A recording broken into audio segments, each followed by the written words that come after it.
somebody explain to me, and I haven't found one yet, a logical reason or explanation as to why we wouldn't have overtime for our nation's truckers. It makes no sense. Congressman Nehls, thanks for joining us. Thank you. It's good to be with you. Yeah, how you been? Good. I tell you, I had a great Thanksgiving. My family's well. I'm a very blessed man. I have a beautiful bride, three daughters. They keep me busy, in addition to four dogs at the house. So I need therapy for that. But the point is, everything is good. I'm looking forward to the Christmas season. The holidays are here, and it's a fabulous time of the year. And I have a smile on my face as well because the American people got out there on November 5th and saved America. So Donald Trump's coming back, and I couldn't be more pleased. We're certainly going to talk about some of the issues that I know you'll be thinking about in the coming year. I also want to talk to you about advocacy and making sure your elected representatives know how people stand out there. But I kind of want to run through a few issues here that you've been involved with in Congress, starting with your bill, the Trucker Bathroom Access Act, which we've told people over the course of several months, would guarantee truckers the right to use the bathroom at shippers and receivers. Do you plan to reintroduce that in the new Congress? Absolutely. And I think this is a common sense bill. I mean, I think your truckers know. I mean, they experience this where, you're delivering some goods and services to a business, a warehouse, and you have to use the men's room or the ladies' room, and all of a sudden you get turned down when you request to use a bathroom facility, which to me, as I think, is absolutely outrageous to think that if a bathroom is there and it's a working facility, I mean, why wouldn't you allow the people that are moving your goods and services to and fro to use the bathroom? We're not saying you got to let them take a shower, but just the bathroom. And the businesses, now, if a business doesn't have access to a bathroom, I get it. We're not asking you to build a bathroom or construct a bathroom and have an undue, an expense, a financial expense. We're just saying that if you have a bathroom and it's in working order, allow truckers, male and female, to be able to use those bathrooms. Now, and I also agree, males, you're in the male bathrooms and females are in the female bathrooms. We ain't getting into all that. But I will introduce it because it's just common sense. Yeah, when I spoke to you about a year and a half ago about this bill, you said basically, and I'm paraphrasing here, but you'd like to talk with anybody who does not support something like this and give them a good talking to. Again, I'm paraphrasing here, but how have those talks with your colleagues on Capitol Hill gone? Are they generally receptive to this issue? Well, I'm surprised that I haven't been able to get this thing on the House floor for a vote, which is kind of a little disappointing. I think there are some groups out there that don't like to see wouldn't like to see this bill passed. I mean, I don't understand it. I mean, we always talk about we need more ladies in trucking. We need to have more ladies, women in trucking, and we have obviously a shortage of truckers. We need several thousand more truckers to move the goods and services around. And so if we want to encourage young ladies, women to get in the trucking, you would think that we would find a way to make it easier on them if they have to use a restroom. I really don't understand the argument here, other than if you really listen. If you're a guy, I mean, it's easy. You could just go to the back of the truck and find the tire. You know what I mean? It's pretty simple. I mean, let's be honest with each other. But for ladies, it's just not as simple as that. And I think that you would like to be able to provide them a facility, a bathroom to use. And so those that are obstructionists are fighting this. I really don't understand the argument. We're not asking these businesses and others to build new restroom facilities. If you have a bathroom available, my God, have the damn courtesy, the common courtesy to allow the people that are picking up your goods or dropping them off to use the restroom. That's it. Simple. Pretty simple. Common sense legislation there for sure. Another trucking related bill that you just signed on to as a co-sponsor, I believe, the Guaranteeing Overtime for Truckers or Got Truckers Act. Can you talk a little bit about that and what drew you to support that bill? Yes, I think it's, you know what, I mean, in every other seems to, you work in other industry, if you're working over 40 hours, whether it's law enforcement or in some public service, firemen or whatever, if you work over 40 hours, you're eligible to receive overtime. Why would that not apply here to truckers as well? So, I mean, we have all these restrictions on the number of hours you can drive. You got to take a nap here, there before you can continue to drive. But if you're working more than 40 hours, I think that they are certainly should be eligible to overtime. And somebody explained to me, and I haven't found one yet, a logical reason or explanation as to why we wouldn't have overtime for our nation's truckers. It makes no sense. Yeah, again, one of these common sense issues that has popped up in recent months there in Congress. Another one, a huge issue for every trucker out there, whether they're company drivers, owner operators, you name it, truck parking. Every time there's a hearing about trucking, the issue comes up, rightfully so, I think. We've got the Truck Parking Safety Improvement Act. If it doesn't get pushed through in the next few weeks, what are its chances of popping up again next year and hopefully finally passing?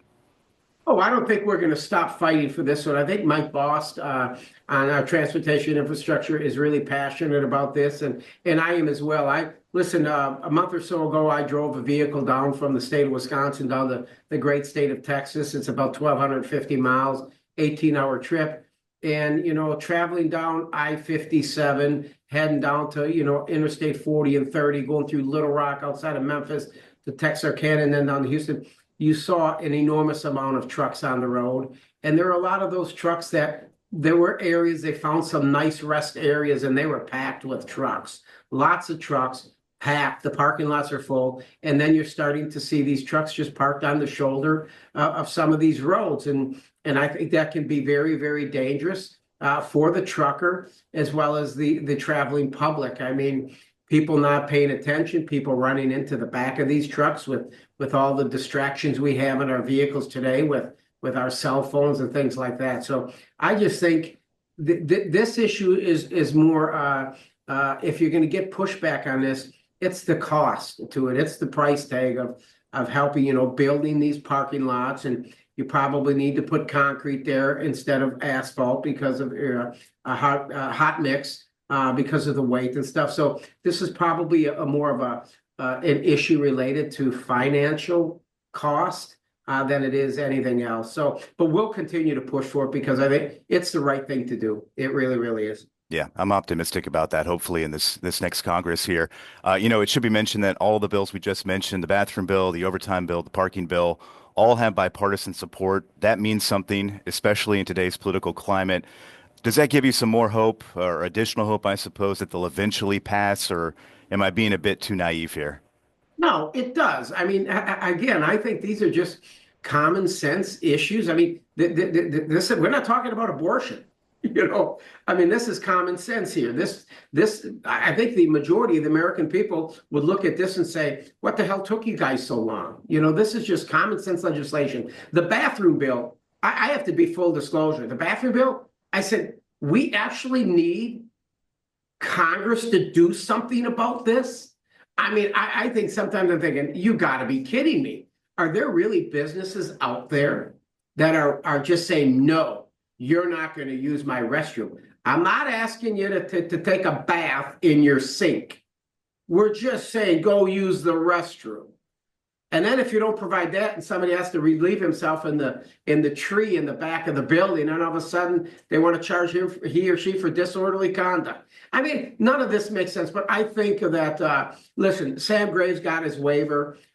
Whether he's going to continue to be the chairman for 2 more years of transportation and infrastructure, I don't know. I know there's another individual that's vying for that position as well, but these bills are common sense. They have bipartisan support. We have a unified government now with the Senate and the presidency, and I'll be fighting very, very hard to see some of this common sense, easy peasy, in my opinion, legislation become law.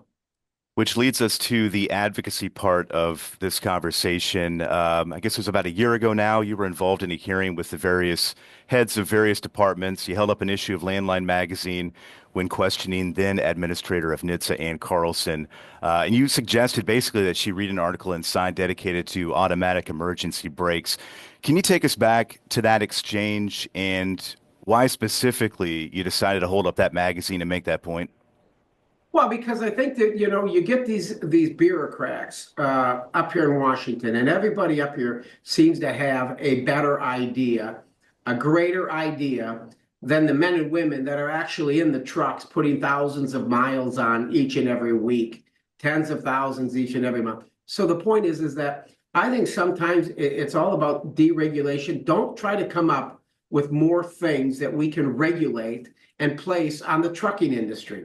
And whether it's the brakes, whether it's the speed limiters and all this other stuff, I'm like, let the truckers go out there. The truckers know what they need to do. They want to go out there and operate on our roadways safely. They do. They don't want to harm themselves. They don't want to cause any harm to anyone else. So I think we need to start paying a little bit closer attention and see what we can do to support the truckers that are out on the road each and every day. And not just have these bureaucrats in these offices, someplace in some corner in Washington, D.C., start coming up with some ideas and just make things more difficult in the trucking industry. That doesn't help the industry. It's going to, I think you're going to see more individuals possibly leaving the industry as a result of too much regulation and not enough common sense. You get that magazine every month, I think, right? From an OIDA board member, Danny Schnautz. Oh yeah, we think you guys are great. I think it's I love our truckers. We get the magazine up in our office, and I just wanted to bring that one down to the hearing because I thought we got to talk about this. I don't think she lasted very long after that. If I wasn't sure, I'm not sure. That's But true. Yep. the Yep. point is that listen, I'm fighting for you all. I understand that you are the backbone. We need you very, very bad. I appreciate the truckers. I understand the sacrifices that you all make, moving these goods and services around, having to deal with, obviously overpopulated highways. I mean, we got a lot of people moving around, and I just appreciate what you do being away from your families. So America and our supply chain can be replenished, and you're doing a hell of a job with it. So I support our truckers, and I'll continue to do so in this next legislative session. And I don't think you want every constituent sending you magazines necessarily, but as you pointed out there, that's an effective way for you to kind of understand these issues better. And as we know, members of Congress, there are a lot of things that they don't quite understand, even though they're legislating a lot of these issues. What are some helpful ways that you would recommend our listeners, our truck driving friends out there, to reach out to their elected representatives to make sure their voices are being heard?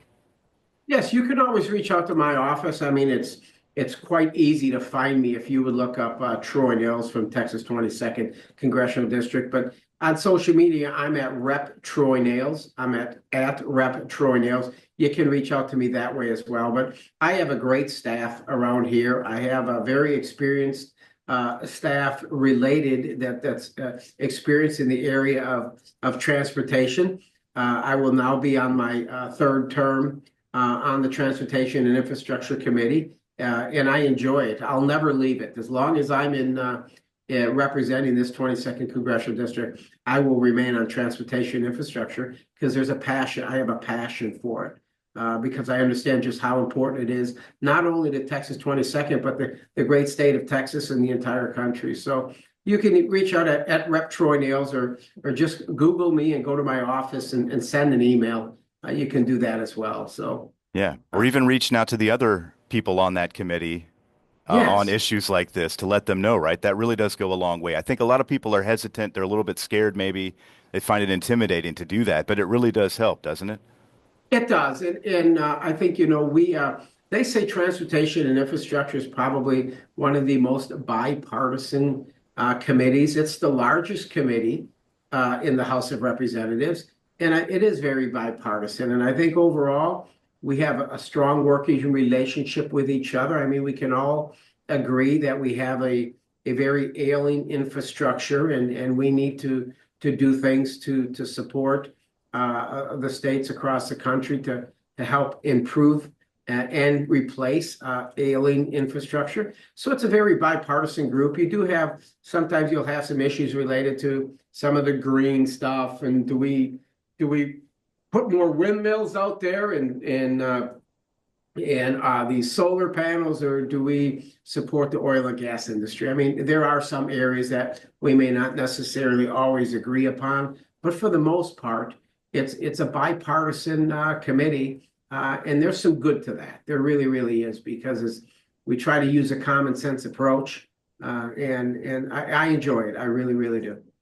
Congressman, you've been very generous with your time. We do appreciate it. Before we let you go, any final words for our truck driving friends out there?